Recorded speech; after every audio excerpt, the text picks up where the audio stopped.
आज मैं बात करना चाहता हूँ। बहुत सारे लोग ये जानते हैं कि जब हम प्रभु में बढ़ते हैं तो कुछ रुकावटें आती हैं। अगर आपका ये सवाल है कि क्या ये मेरे साथ भी होता है, ओह बिल्कुल होता है। और आज मैं आपको बताना चाहता हूं कि ये क्यों होता है और हमें तब क्या करना चाहिए कि जब हम प्रभु में बढ़ें और रुकावटें आए। मैं सबसे पहले आपको मैं एक बात बताना चाहता हूं। शैतान उन लोगों से बिल्कुल नहीं डरता जो चर्च जाते हैं। अगर आपको लगता है कि आपने गलत सुना तो मैं आपको फिर से कहना चाहता हूं, शैतान उन लोगों से नहीं डरता जो हर रविवार और हफ्ते में कोई और दिन पे समय निकाल के चर्च जाते हैं, क्योंकि वो बहुत अच्छे से जानता है चर्च जाने वाला व्यक्ति उसे कुछ नहीं कर सकता। लेकिन सदैव याद रखिए, वो उन लोगों से परेशान होता है जो चर्च जाने के बाद जीसस को फॉलो करना सीखते हैं, क्योंकि अधिकतर लोगों के बारे में वो जानता है उन्होंने सिर्फ खुदा बदला है, पर उनका दिमाग वैसा ही है, उनके मन अब तक पुराने ही हैं। अगर आप मुझे बताइए, अगर एक व्यक्ति जो खुदा में है और आज भी वो मूवीज पे थिएटर में मूवीज देखने जाए, अगर वो स्मोकिंग करे, ड्रिंक करे, गैम्बलिंग करे और आज तक भी वो एक अफेयर में अपनी लाइफ जिए, तो शैतान के लिए वो क्या बन सकता है, क्योंकि वो ऑलरेडी उसके हाथ में है।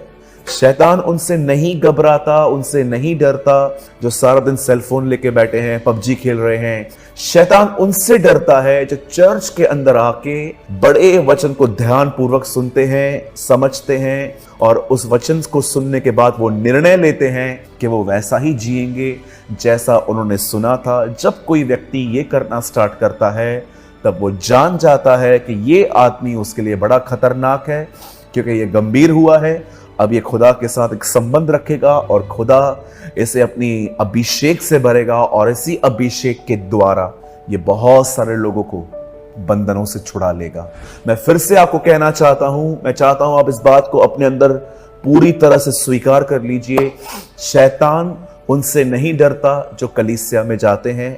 शैतान उनसे नहीं डरता जो सिर्फ वचन को सुनने के लिए आते हैं। शैतान उनसे भी नहीं डरता जो बड़े सुर निकाल के गीत गाते हैं। ये सारी बातें अच्छी हैं, लेकिन ये इफेक्टिव नहीं है। इफेक्टिव तब होती है ये चीजें जब आप अपने लाइफ में एक डिसीजन लेते हो कि जो मैंने सुना है उसको मैं फॉलो करूंगा। वो निर्णय उसे घबरा देता है, डरा देता है। और अगर आप एक ऐसे व्यक्ति हैं जिसके साथ ऐसा होता है कि आप निर्णय लेते हैं और उसके बाद आप गंभीर बनते हैं, जब बढ़ने की कोशिश करते हैं रुकावटें आती हैं, ये आएंगी क्योंकि वो जानता है आप ही वो व्यक्ति हैं जो बहुतों को खुदा के पास ले आएंगे। जब आपके पास रुकावटें आए, जैसे कि अचानक आपके परिवार ने आपको चर्च जाने के लिए मना किया, अचानक आपको ऐसा ड्रीम आ गया कि आप डर गए, अचानक वो अफेयर जो आपने तोड़ दिया था वो आपके जीवन में वापस आ जाए, या आप देख रहे हो कि कोई आपका विरोध करे या आपके दोस्त आपको छोड़ दें। तरह तरह की प्रॉब्लम्स आती हैं जब हम प्रभु में बढ़ते हैं। ये पौलुस भी कहता है कि जो लोग मसीह में भक्ति के साथ जीवन बिताना चाहते हैं वे सताए जाएंगे। ये हुआ है। यीशु मसीह ने साफ कहा, धन्य हो तुम जब धार्मिकता के कारण, फॉर द राइट लिविंग, जब तुम सही जीवन जियोगे तुम सताए जाओगे। क्योंकि इस दुनिया के अंदर कोई नहीं चाहता कि कोई सुधरे, हर एक को बिगड़े हुए व्यक्ति पसंद हैं। अगर आप शराब पिएंगे, आप स्मोकिंग करेंगे, आप जुआ गैम्बलिंग करेंगे, तो सब आपको कहेंगे कि ये तो खानदानी व्यक्ति है, ये तो अपने खानदान का पेशा अपना रहा है। लेकिन अगर आप सुधरेंगे तो लोग आपको कहेंगे आपने धर्म परिवर्तन किया है, आपको पैसा मिला है जीसस को एक्सेप्ट करने का, वगैरह वगैरह। आपके ऊपर बहुत सारे एलिगेशंस लगते हैं चुप चुप के। लेकिन हम जानते हैं कि हमने क्या स्वीकार किया है। हमने धर्म नहीं, हमने अपने परमेश्वर को अपना जीवन दिया है जिसने हमें बदल दिया है, और इस बदलाव को लोग अलग अलग तरह से बुलाते हैं। मैं आपको बताना चाहता हूं, जब आप चर्च आते हैं तो आप शैतान को नहीं डरा सकते, लेकिन जब आप चर्च आने के बाद ये निर्णय लेते हैं कि आप यीशु का पीछा करेंगे, आप दुआओं में समय बिताएंगे, वो अलग अलग तरीके से आपको परेशान करने की कोशिश करेगा।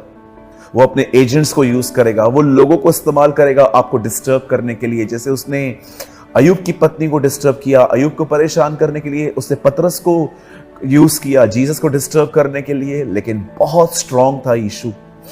अब मैं आपको बताना चाहता हूं, जब आपके साथ ऐसा हो तो आपको क्या करना चाहिए? सबसे पहले मैं आपके सामने एक वचन रखना चाहता हूं, मरकुस का 10 अध्याय और 48। बहुतों ने उसे डांटा कि वह चुप रहे, पर वह और भी पुकारने लगा कि हे दाऊद की संतान, मुझ पर दया कर। हम यहां पर देख रहे हैं जीसस एक जगह से गुजर रहे थे, यरीहो नगर से, और वहां एक व्यक्ति बैठा हुआ था।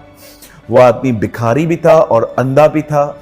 और जब उसने ये आहट सुनी, आवाज सुना कि यहां से कोई गुजर रहा है, और उसने पूछा होगा किसी से क्या हो रहा है, तब उसे एक मैसेज मिला कि यीशु मसीह नासरी यहां से गुजर रहे हैं। वो कहां ना कहां इस बात को जानता था कि वो मसीह है, वो सब कुछ कर सकता है। और वो उठा और से चिल्लाया, हे दाऊद की संतान, मुझ पर दया कर। आप जानते हो जब उसने चिल्लाया तब क्या हुआ?